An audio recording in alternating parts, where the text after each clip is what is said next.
It's a dream. In one garage you keep a 240-mile-an-hour legend, the Mclaren F1. In the other, you've got Ferrari's finest achievement, the Enzo, a combined value approaching £2 million. Both of these cars are awesome on the track, but we wanted to know what's it like owning and driving them in real life on real roads. And now, for the first time, thanks to a generous fifth gear viewer, we can tell you.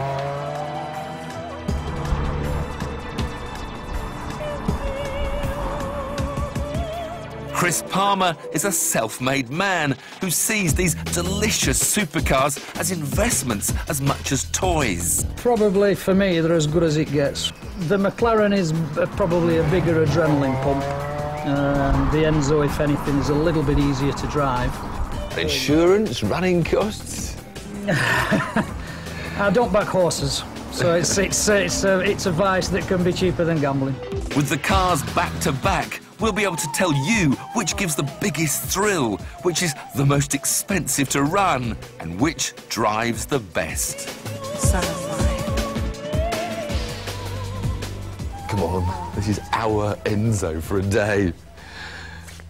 There's nothing like this in the supercar world. This is the supercar that looks more like a spaceship than any other.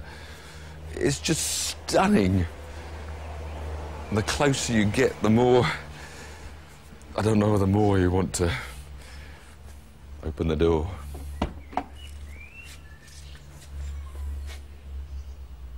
And it just invites you, it beckons you to come.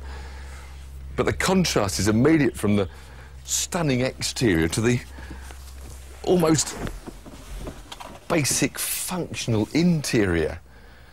I mean, look at this hinge, a big alloy chunk of metal that's the door hinge, and I've got windy down windows. No carpets. Spend all that money, no carpets, but you don't care because you see things like race and mode set. Then you see start. Then you see a key.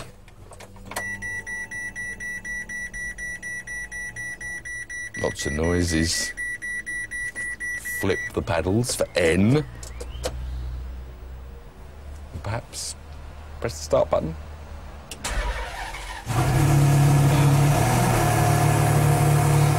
My heartbeat's just got up about 50 beats on that.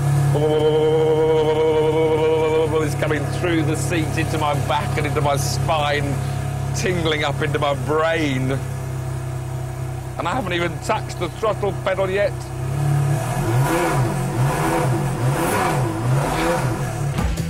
It's a car that gives you goosebumps, but the experience is slightly dampened because you know one day, just like the F40 and F50 before it, the Enzo will be replaced, whereas the F1 will exist forever as the McLaren flagship. Now this, of course, is a race car that's been converted back for use on the road, so it hasn't got all the luxury interior. I've just got to remember how to get into a Mclaren F1.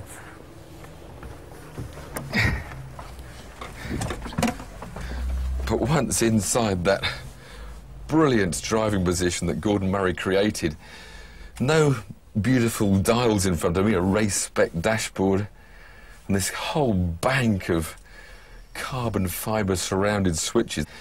Time for some noise. Well, music to me. Full race-spec master switch. Ignition. Fuel pumps on.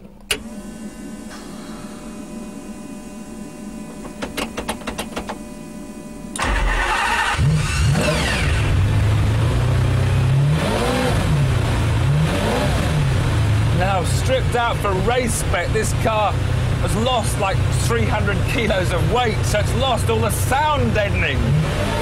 So this is not going to be a quiet trickle when you drive the car. In fact, I noticed these headsets, because the only way you can talk to a passenger if you had one is with these. hopefully I'll be able to drive without them. Because to listen to that V12 in the back is very special.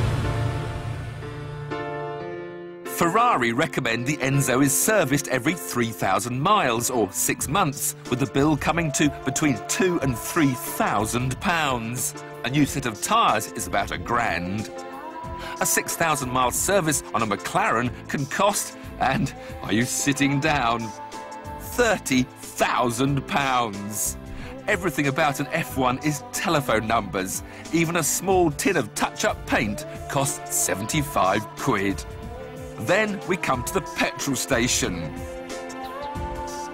A day with these two resulted in my record ever fill-up.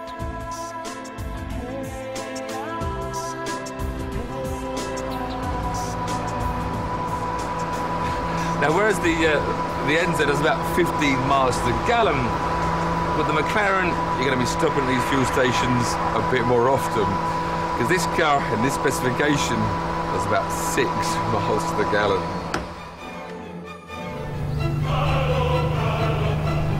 How long is that nose and how near is that concrete?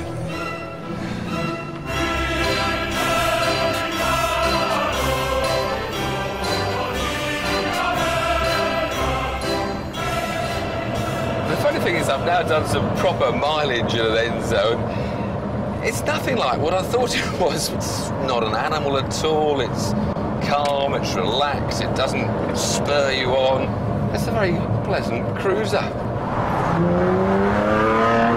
And I think the reason why you feel so relaxed is the fact that you know there's so much extra performance available. You're never going to get anywhere near its limits on the public roads if you don't bother to try. But I guess there's one button I've got to try, and that's the race button. Just to see how different it feels, because it does sharpen up the engine and the suspension. So we'll just have it in the rev band, 3, then just press it and... Oh! Steering has now, sharpened a tad. The gear change should be a bit quicker. Suddenly I feel a bit egged on. It's amazing what a difference one button can make.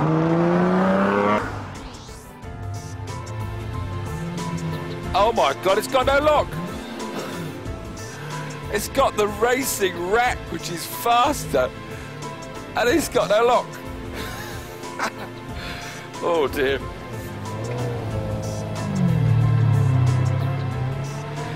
Now, I thought I'd drive this without this headset on, but it is so noisy, especially with the gearbox. In fact, if I didn't have this on, you wouldn't hear me speak. But I have to say, I feel a bit like a fighter pilot taking his F-16 down to the shops. This whole car just is saying, let's go, let's go. White circle with black vinyl lines across it, which means we can now go 3, 2... It's like I've got a huge widescreen television in front of me on a PlayStation game. Whoa! Oh, it's going to get me into trouble. This car is going to get me into trouble.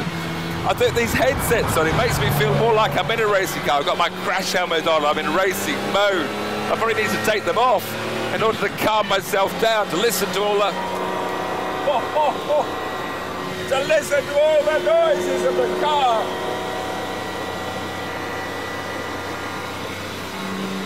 Oh my God. But getting back into McLaren has reminded me what supercars should all be about. And it's all about the driving experience. But most of all, it's just this stunning performance.